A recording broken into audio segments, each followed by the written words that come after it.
Now today we're going to be working on two cars. One car that doesn't really make much appearance on the channel, that is my daily car, and we're going to be fitting some brand new Comline parts to the Audi. We're also going to be majorly working on my new to me Ford Escort Cosworth. I picked this up about 2 months ago. It was sold as a project, so it didn't come with any MOT, any warranty, any guarantees, anything like that. And like any old project car, it's had its problems. We've been working through them, and on today's video, what we're going to try and sort out is it's got a misfire on takeover. So in here, we've got some brand new spark plugs, 4 new spark plugs. Now the small turbo Escort Cosworth is the worst Cosworth to do the spark plugs on. It's a bit more awkward than a big turbo, a Sapphire and a 3-door Cosworth, but let's show you how you do it. So the first thing you need to do is pop the bonnet, remove this cover which is covering coil packs and the HT leads which are connected to the spark plugs.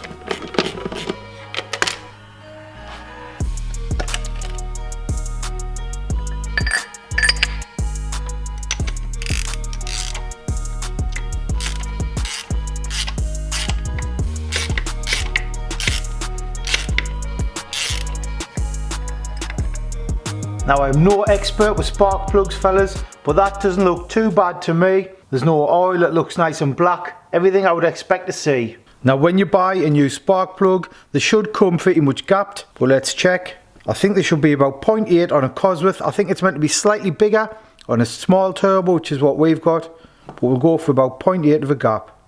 And you can see that feeler gauge, that 0.8 feeler gauge fits in that spark plug perfectly.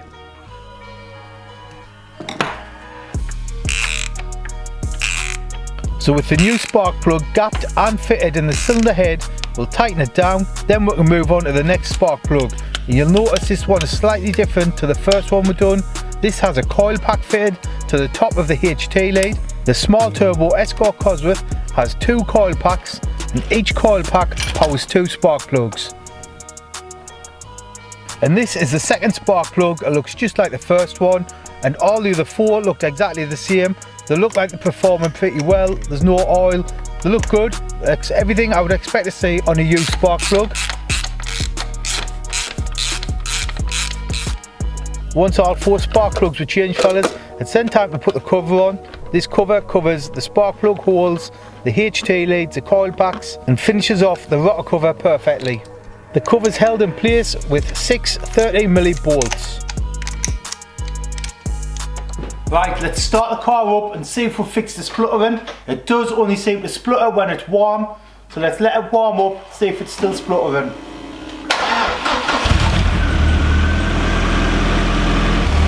So I'm not sure how well you can see on the video, but it does appear to be still misfiring. You can see the engine shaking as it's ticking over. The revs are picking up, the engine's trying to compensate for the misfire. So we've still got an issue somewhere in the sensors on the engine, I'm guessing. So fellas, I have been driving the car, and one thing I've neglected to do is an oil and filter change. Now this car's been stood for 7 years, so God knows what the oil's like inside. So I've got a brand new oil filter here. I've also got a brand new tub, 5 litres of Miller's oil. So let's get the car on the ramp, drop the oil and see what the oil's like, because this oil in the car is going to be at least 6 or 7 years old. So one of the most common questions I get is on the ramp in my garage. So I am going to do a video on my second channel showing you around the ramp and explaining it. I didn't do a video of how I installed the ramp because I'm not a professional, and I didn't want professionals telling us I've done it wrong. But so far I've had no problems. But like I say, fellas, this ramp still makes me nervous. Right fellas, so with the car on the ramp, you can see there's some plug here, what we need to undo with what looks like a 13mm socket. Now I always have a bad time catching the oil out the engine, so I'm going to use my car cleaning bucket. I'll take my sponge out and my detailing brush, and I'll use this bucket to catch the oil, and I'll clean it out afterwards.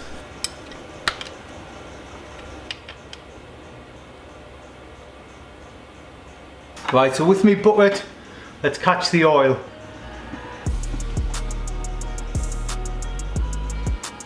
Look at that, it's worked like a treat. So here you can see this engine oil coming out the engine. Like I say, this engine oil is probably 7 years old, but it's everything I would expect to see. It's just black engine oil. It doesn't look like it's got any moisture in. If it's got moisture in, you tend to get like a bit of white sludge. But like I say, fellas, it all just looks like used jet black engine oil, everything you would expect to see to come out of a Cosworth engine. Now while that oil drains out, let's see if we can get this oil filter off. You can see the oil filter tucked up here on the side of the engine block. When you put a new oil filter on, you generally tighten it up hand tight. So I always try to undo it by hand because I haven't got a proper tool. But unfortunately this time it wouldn't undo by hand. So it was time to do my pikey way of removing an oil filter. Now you might cringe here fellas, but what I do is I get a big long screwdriver and a hammer, and I hammer the screwdriver through the oil filter and slowly turn it to remove the oil filter from the engine. Then with the old oil filter off the car, we'll get the new oil filter and we'll prime it with oil. We're basically just filling it with oil, so when we first start the engine after the oil change, it doesn't run dry. It's got as much engine oil as possible on the first crank.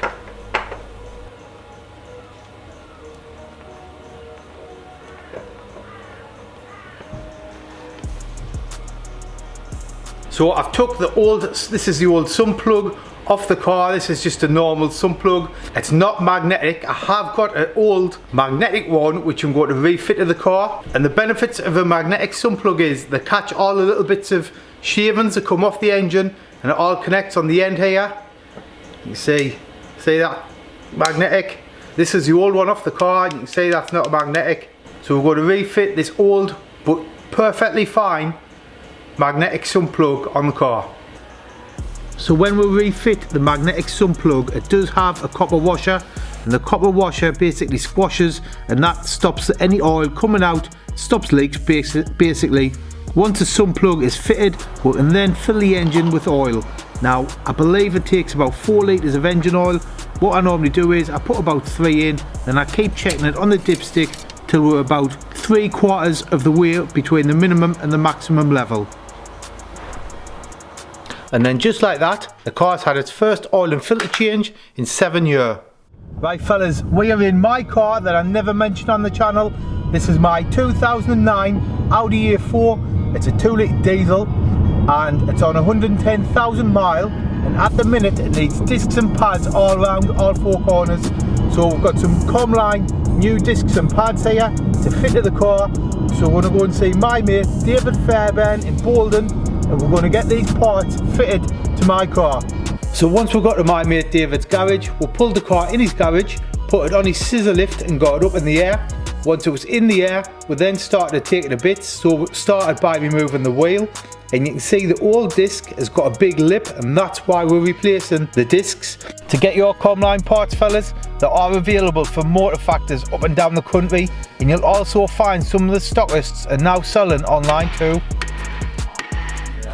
Comline parts are a direct replacement, and one thing I noticed that I was impressed by is actually coated, so the discs won't go rusty like the ones we're taking off. So there we have it fellas, new Comline discs and pads fitted all around the car, so the car is now safe to use for my daily dad duties. So to get your Comline parts fellas, they are available from motor factors up and down the country, and you'll also find some of the stockists are also selling online too. For the next job we're going to replace these clear indicators. This car should have came with orange ones, and in this box I've got some brand new clear amber indicators. These were off eBay. You can get cheap ones, and the cheap ones don't fit. You have to modify them to fit. Now I'll leave a link to these, but what I will say, unfortunately they didn't come with the bracket that holds the bulb, but I do have some new bulbs. But let's take this one off. So to remove these, you give it a twist and pull, then it should unscrew. You see it's got overspray on from when the car was painted. We'll take this orange bulb out, like that. And in this bag, we've got some new bulbs. I didn't go with cheap bulbs, I got some decent bulbs. These are Lucas ones. There we go, so we'll cut them out of the packet. Oh, they've all fell out. There is a new bulb. Now because you're going from a clear indicator to an orange indicator, you can get rid of the orange bulb because the orange indicator will provide the white light with the orange light.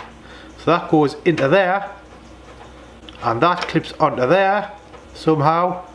Oh no. So if you look the new one to the old one. Can you see this counterbolt from the top face here to the inside to this locating face? This one is slightly shallower like the old one, and the new one is deeper, so that's what's stopping this from clicking onto there. So what I'm going to do is I'm going to get a file and keep it perfectly flat and rub it down.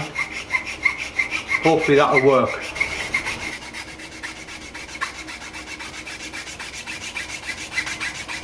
Right, now let's see if that'll work. Yes! Then we'll put this in the wing like that. So I've got one more indicator to put in on the other side of the car, then I'll catch up with you when I've done this. So we'll put the hazard lights on and give them new side repeaters a quick test, and to me they look 10 times better than the aftermarket clear ones that were in the car when I bought it. So moving on with the theme of the lights, we're going to replace these clear lights. Now on the standard car these should be amber with the fog lights. I do have the fog lights in the kitchen, but I think I'm going to keep the RS 500 grills for now, but let's replace these indicators in the bumper. So I think what I need to do is put a screwdriver in here and these should pull out like that. Come on.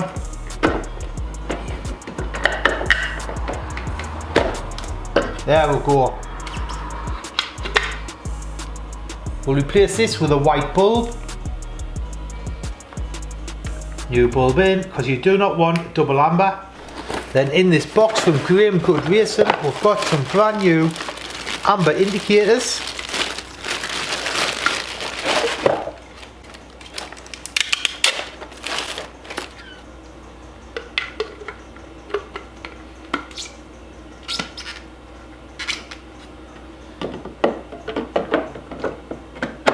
They should push into there. There we go, it clicked into place. Now personally I think these look a lot better than the clear indicators that were in. So with that side done, let's jump to the passenger side and do that one. Now this passenger side didn't go as well as the driver's side. I tried doing it the proper way by removing it from the inside of the car, peeling it to the outside of the car. That didn't work.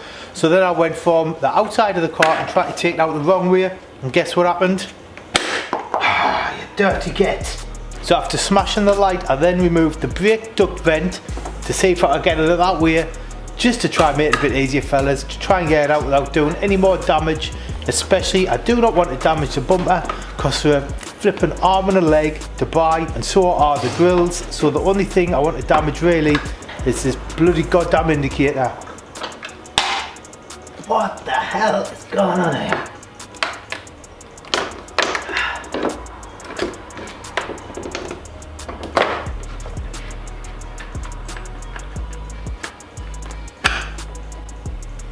Wow, check that out, fellas. Someone's flipping glued it in, no wonder I couldn't get it out.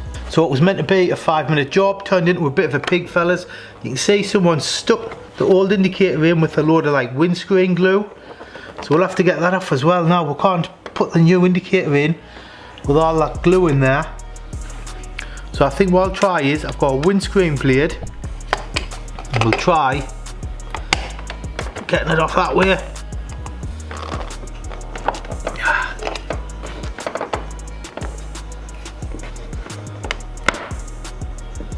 Look at that. There's some absolute animals out there, fellas.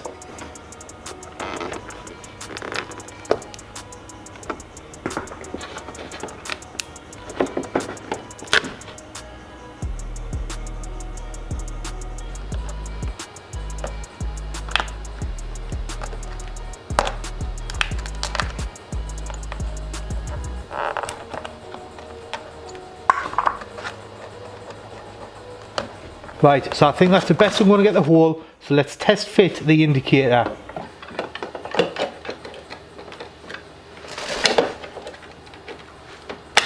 Right, so the light goes in, but unfortunately you can see the paint I've damaged. There's some down here and there's some at the sides, so let's clean that up. We'll remove this. So with this clean cloth, I'm going to get some panel wipe on and I'm going to rub the scratches down.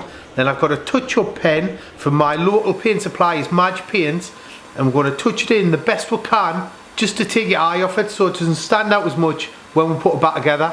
So while we wait for that touch-up pen to dry, for the next job we're going to change these side repeaters.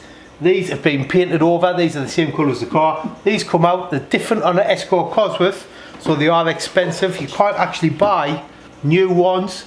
So I've got some reproduction ones just here. Hopefully it'll go a lot easier than replacing these on that side. So let's take these out and put these in. This is what the car will come with originally, clear indicators or side repeaters. These are actually the indicators.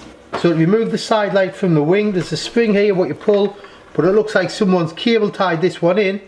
So we'll give it a snip. And we'll pull this cable tie out of the way. And this should just pull out.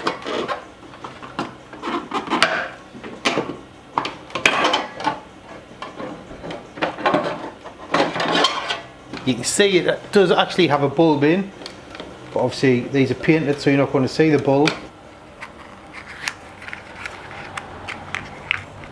So while we're here we'll put a new bulb in the spotlight. So how's this for Chinese quality? Here we've got a genuine Ford side light and you can see the hole there where the bulb goes in. There's a Chinese one. I think it's a bit off, mate. Hopefully it'll go in.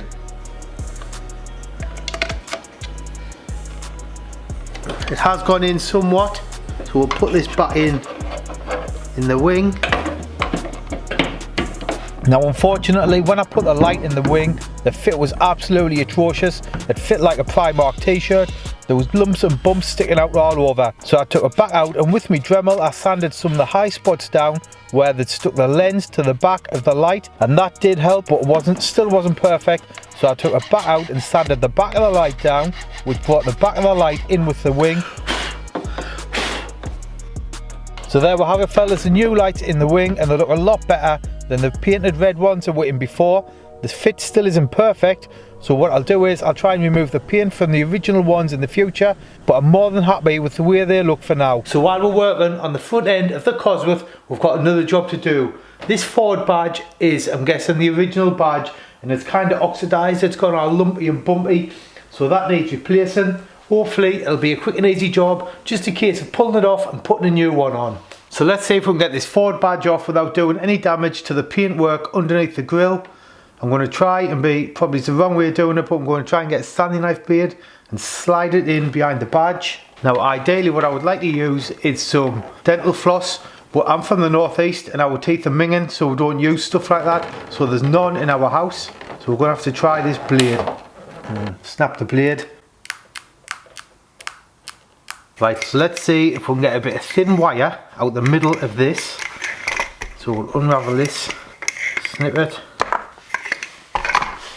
So to get a bit of thin copper wire out the middle of the coil of wires, I cut the sheeting, like the plastic outside sheathing, and pulled it back. Then when it was exposed, I would then just pull a wire free from the bundle. Right, so I've got one bit of copper cable wire stuff, so we'll put it behind the badge, see if it works. So here we go, fellas, first attempt, let's see if we can get this badge off. Oh, I've snapped the bloody wire. Second attempt, let's see if we can get this badge off the grille without any damage to the paintwork. Oh, I've snapped it again. See if we can get this badge off without any damage to the paintwork underneath.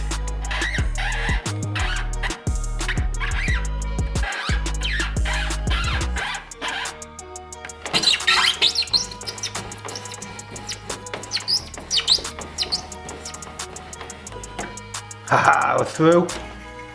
Yes! So you can see there the badge and where it started to oxidise. I mean, this badge will be 35-year-old. You can see it's a genuine Ford one, it's got the Ford logo on there. So I'll keep this for some strange reason, it's no good, but let's replace it with a new one from eBay. So before we fit the new badge, we'll give the area where we took the old one off a quick clean with the Toffee Wheel. This removes all the old residue the old badge has left behind. So now we've got a nice clean surface to stick the new badge to. Here you can see the new badge from eBay. These are made in China. This is the original Ford one. You can see it's a slight different colour, but the size is pretty much within a midgie's knacker, exactly the same. So let's get this new one on the car.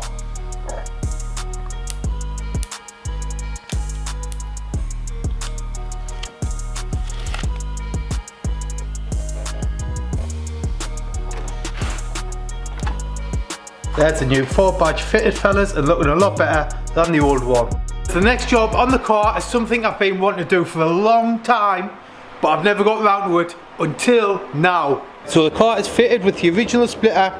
This part isn't original. This is a carbon fibre replica of what should be there. This is what should be on. This is a genuine Ford part. It's got a Ford part number and stamp on there. It is adjustable. You can run it in 3 positions. You can see it's got 3 holes there. I think I'm not going to run it fully extended because it's got more chance of catching on curbs and bumps and speed bumps. So I'll probably run it all the way in, to be honest. But let's see if we can get it on. So one of the first jobs is to get the car on the ramp and up in the air.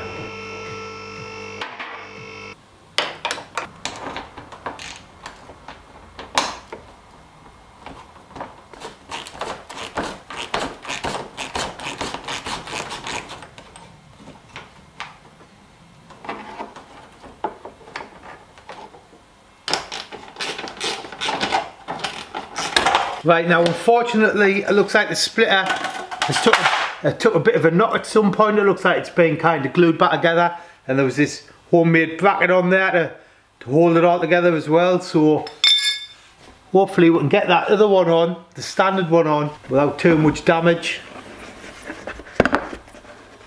Right, so the splitter is actually adjustable. It's got 3 holes, which you can see in there, 1, 2, 3. So you can adjust where it sits on the car. So I'll show you the 3 positions you can have the splitter.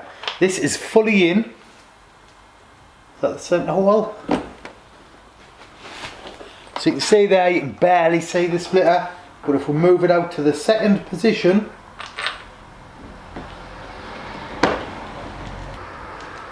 you can see there, it's sitting out. Maybe it's maybe it's only 1/4 of a millimetre. Look at that. Things like that. Which, to be honest, I quite like. Then fully extended,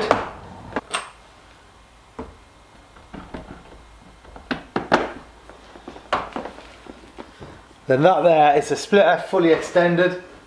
Personally, I think it's sticking out too far, and you can see all the marks where it's been, so I'm going to run it in the middle position. So to fit the splitter, we've got a selection of new nuts, bolts and washers. Right, so like I say, we're going to run it in the middle position.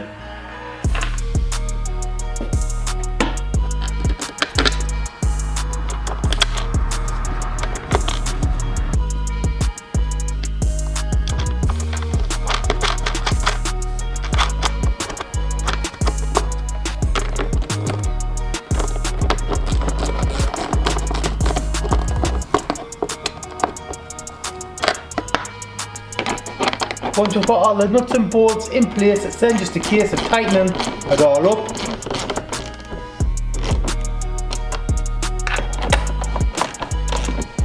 Right, so that's the splitter fully on. Unfortunately, for some reason, that bit kind of flops about. So if there's anybody out there with an Escort Cosworth came around with a solution for this, drop some me in the comments or messages on Instagram. So there is the new splitter fitted, fellas, and I think it looks a lot better than that carbon one on the floor what we've took off. So on the video we've put the new indicators in, new side lights, new indicators on the wing just there. We've also fitted a new badge to the grille, and now I think the car is starting to look absolutely mega. Right, that's it, fellas. I hope you enjoyed the video. Let us know as well in the comments what you think of what we've done to the car.